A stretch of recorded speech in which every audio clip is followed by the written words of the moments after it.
Assalamualaikum warahmatullahi wabarakatuh.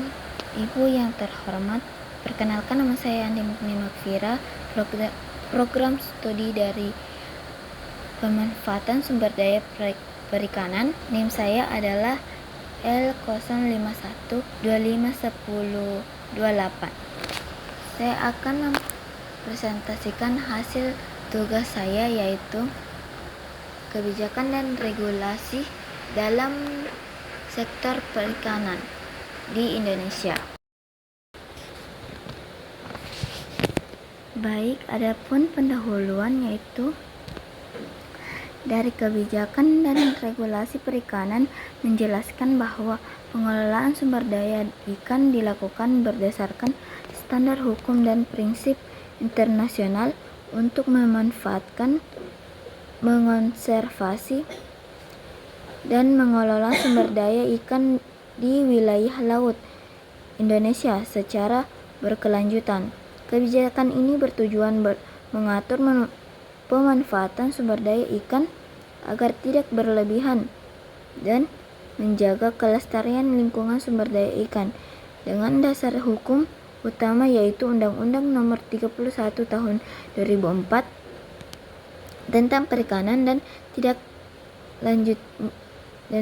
lanjutnya seperti Undang-Undang Nomor 45 Tahun 2009 tentang perikanan. Regulasi tentang perikanan. Regulasi ini juga mengatur proses pengumpulan informasi, perencanaan, penetapan keputusan, alokasi sumber daya ikan, dan penegakan hukum agar usaha perikanan dapat dijalankan secara efektif, efisiensi, dan sesuai dengan prinsip kelestarian dan memanfaatkan untuk semua pihak terkait. Adapun latar belakangnya yaitu kebijakan dan regulasi sektor perikanan Indonesia bersumber pada kebutuhan pengelolaan berkelanjutan sumber daya ikan, perlindungan nelayan, secara pengembangan industri perikanan yang mendukung kesejahteraan masyarakat dan ekonomi nasional. Adapun masalahnya yaitu masalah kebijakan dan regulasi sektor perikanan Indonesia seperti berfokus pada kendala yang dihadapi dalam pelaksanaan perlindungan sumber daya perikanan, contohnya dalam masalah illegal fishing yang mengakibatkan kerugian negara dan ancaman bagi nelayan lokal, penyelundupan komoditas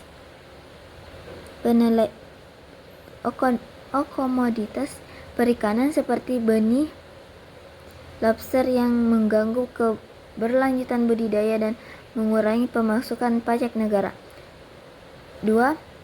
Masalah juga ini muncul dari minimnya fasilitas pelabuhan dan penyelenggaraan ikan,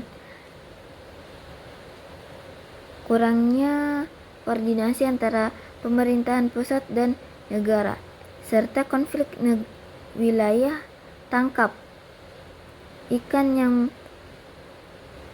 belum terselesaikan dengan baik.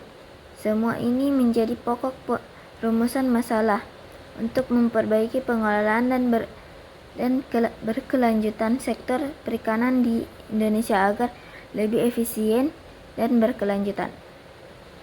Adapun tujuannya yaitu pengelolaan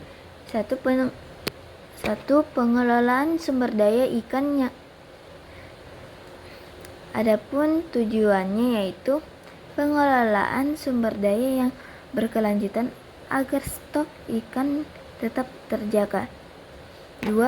Pencegahan eksploitasi berlebihan dengan sistem penangkapan ikan yang terukur dan pembatasan alat tangkap serta kapal. 3. Meningkatkan kesejahteraan nelayan dan pemerataan hasil tangkap di berbagai wilayah 4. Menjaga keamanan dan pengawasan wilayah perairan dari aktivitas yang merugikan dan mendorong inovasi, riset, dan peningkatan daya saing sumber daya manusia di sektor perikanan. Adapun penjelasannya yaitu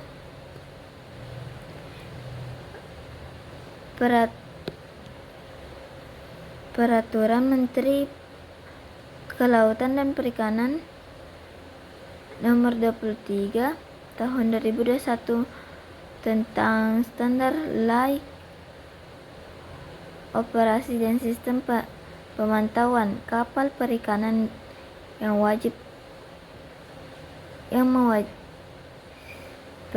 mewajibkan setiap kapal perikanan memiliki standar laik operasi untuk memastikan kapal aman dan memenuhi ketentuan pengawasan.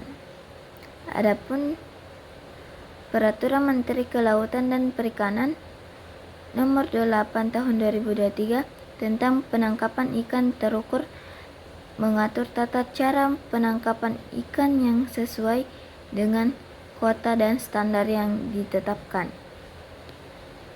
3.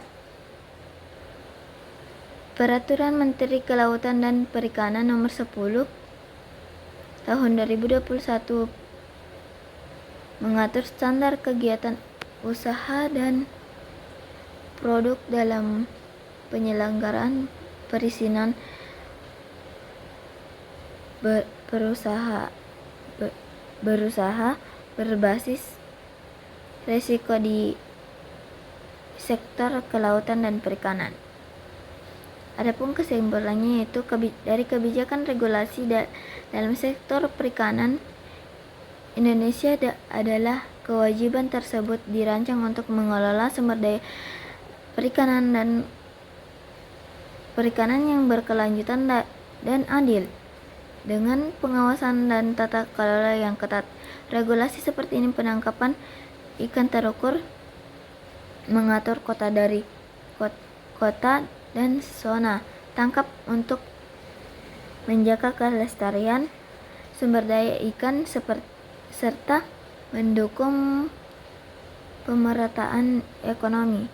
Selain itu, kebijakan juga mengakomodir hak-hak nelayan, meningkatkan pelayanan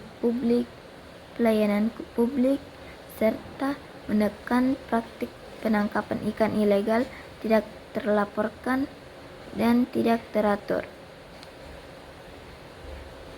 Sekian, terima kasih. Mohon maaf apabila ada kesalahan dalam pengucapan atau secara tidak langsung. Sekian, terima kasih.